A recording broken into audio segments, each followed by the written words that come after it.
Hello, and welcome to another short box from Warhammer 40k's Grim History from the Beyond. I am Zeckthar, and this week we will be talking about the light before the darkness of the Horus heresy. That's right, we will be discussing the Great Crusade. And this week we're going to talk about the beginning of the Great Crusade, the First Pacification of Luna. Now, to those of you new to the Milky Way system, Luna is the only moon of Holy Terra, and the first place ever ventured outside of the atmosphere of Terra in 969.m2. It was colonized a few hundred years later, and soon massive domed cities popped up along the surface, as well as many populated cities dug into the surface. Luna became a center of advanced biomedical research and zero-gravity manufacturing during the Age of Technology, when it was the home of the Selenar gene cults, who saw the perfection of advanced genetic engineering techniques as a necessary component of a faith similar, in some ways, to that of the cult Mechanicus of the Mechanicum of Mars. After the Emperor of Mankind defeated the warlords of Terra and united all the humans on the homeworld, the leader of men took to the stars to unite humanity under his rule. Obviously, his first stop would be the moon of Terra, Luna. You see, not only was it the closest settlement of humanity, but the Selenar gene cults, who called Luna home during the Age of Strife and the Unification Wars, possessed highly advanced genetic engineering technology that would be of great use to the preparation for the Emperor's Great Crusade, mainly with the new program called Legiones Astartes. Yet, despite repeated attempts by the Emperor to bring Luna into the nascent Imperium of Man through peaceful diplomatic means, the gene cults refused all offers. This required the Emperor to unleash 3 of the early Space Marine legions upon Luna to bring the moon into Imperial compliance. This battle later would be called the First Pacification of Luna, and would mark the first battle in the Great Crusade. So it was, in the year of 703.m30, the early Space Marine legions took to space to engage the Selenar gene cults. Now, to give you the political landscape of the gene cults, it was a bastion of conglomerations of resurrectionist gene cults, whose members believed that human nature was brittle, fractured, and transcendent. Each of these Selenar gene cults clung to a different set of archetypes, and every cult member was a product of a creation by the Selenar gene Wraiths, according to formula crafted in the Age of Technology. Resurrected in body time and time again, they sought to distill the true personification of a single human archetype. In their subterranean complexes, the cults were powerful, insular, and resistant to the imperial truth. The Imperials would have normally dealt with this insular cults in the usual manner they handled all of the other Terran factions and techno-barbarian states that refused to accept the rule of the Emperor of Mankind, by obliteration. The fact that the Selenar gene cults had something that the growing Imperium needed, though, complicated that position. The Selenar returned the Imperial entreaties for alliance with silence. As the threats of the Imperium soon began to outnumber its offers, the Selenar cults began to gird themselves for war. Now, getting back to the Space Marines, the Emperor sent the combined forces of the 7th, 13th, and 16th Legions. These legions would later be named the Imperial Fist, Ultramarines, and Luna Wolves. The yet-to-be-named 16th Legion had been chosen to serve as the Space Marine Force's vanguard, and had brought its full strength to bear, cutting power to their assault crafts. The Astartes of the 16th Legion drifted silently towards Luna, through the void, like arrows fired into the night. As the smaller wave of assault crafts belonging to the 7th and 13th Legions approached the airless moon, the Selenar defense weapons systems embedded in Luna's surface lashed out at the oncoming Imperial forces. The 16th Legion's assault crafts, unlooked for and unseen, struck their targets like daggers in the night. Within 6 solar hours of the first shot being fired, Luna had been pacified and brought into Imperial compliance. The first off-world conquest of the Imperium of Man. Well, technically, the first off-moon conquest of the Imperium of Man.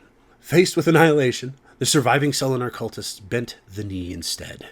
The surrender communique of the High Matriarch Heliosa 54 transmitted to Terra, calling for the Emperor to call off his wolves. Broken and humbled, the enslaved gene rights of Luna would help forge the next generation of Space Marine, who would carry out mankind's conquest of the stars. As for the 16th Legion, they earned their name, the Luna Wolves. Not so long after this, the Emperor brought the planet of Chthoniya into the fold and found the first of the Lost Primarchs, Horus Luprical.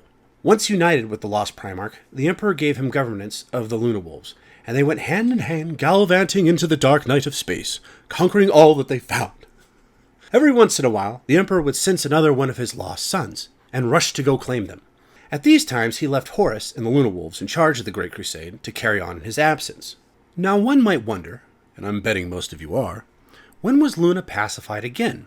Surely if it was called the First Pacification of Luna, there must be a second one, right? Nope.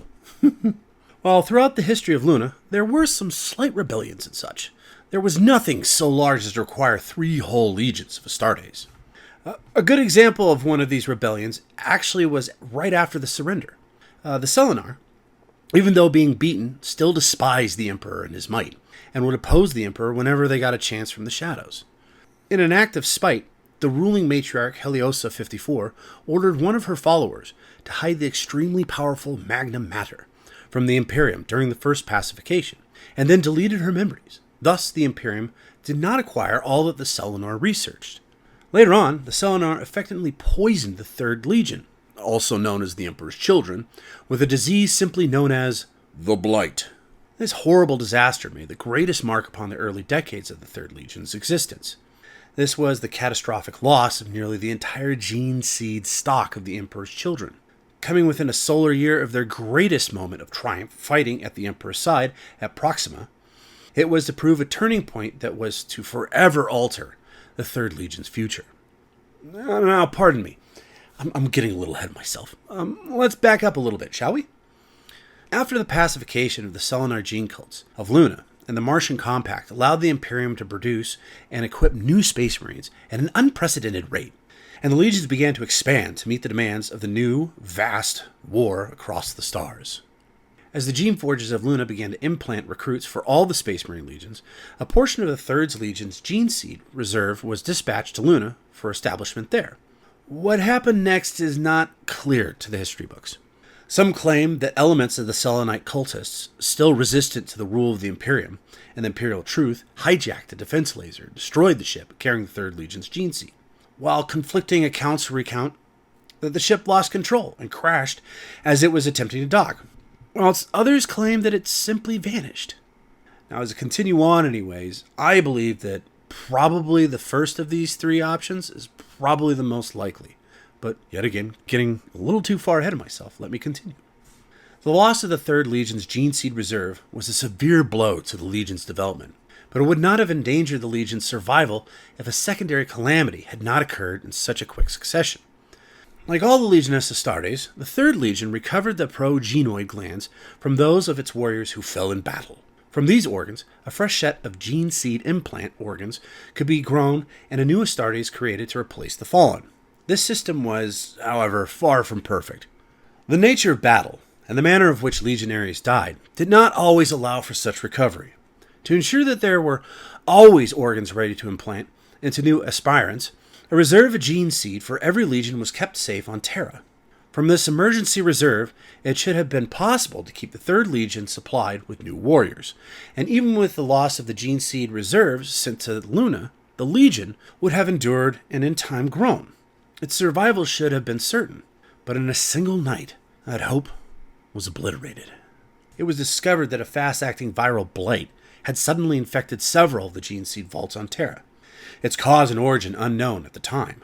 The biomagi of the Mechanicum, tasked with overseeing the gene stocks, feverishly sought to hold it in check as its progress threatened to wipe out, in a manner of solar hours, what had taken centuries to build. But the doubtlessly artificial, and many surmised Xenos, infection defied treatment, and it was only the intervention of the Emperor's own peerless bioengineering genius that was to purge the taint. While many legions suffered losses from this attack, the blight was found to have destroyed the remaining gene seed stock of the Third Legion in almost its entirety. From that moment, the Third Legion began to die. While other legions grew in size and glory as the Great Crusade gathered pace, the Third Legion withered. The only way it could replace losses was from the progenoid clans of the dead. Without the Legion's Primarch, the Emperor and his gene rights could only rebuild the Third Legion's gene seed reserves with painful slowness. As the process of rebuilding crept forward, the Third Legion's strength dwindled with every battle. It became clear that the Third Legion would have fallen far below effective strength long before their gene seed reserves were rebuilt. The doom of the Legion was inevitable. And then, the Primarch Fulgrim was rediscovered, and everything changed. Shortly after this, it was discovered that many of the Selenar from Luna were responsible for this blight and were put to the sword.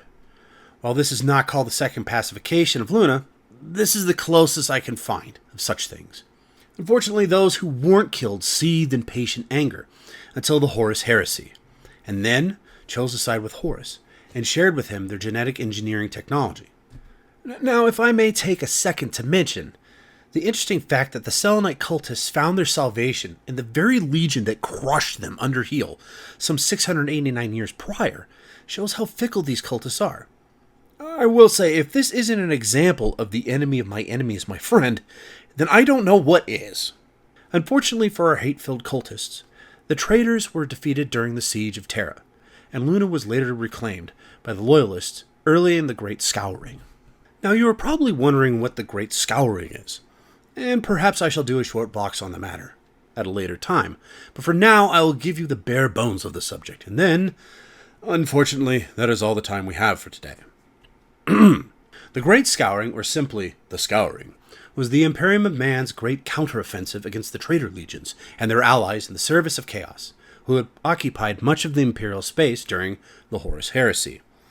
It began immediately after the end of the heresy, following the death of the War Master Horus, and the failure of his attempt to slay the Emperor of Mankind during the Siege of Terra in 014.M31, and lasted for an unknown period of time through the early 31st millennium. It succeeded in driving the forces of Chaos from Imperial space into a permanent refuge in the warp rift known as the Eye of Terror.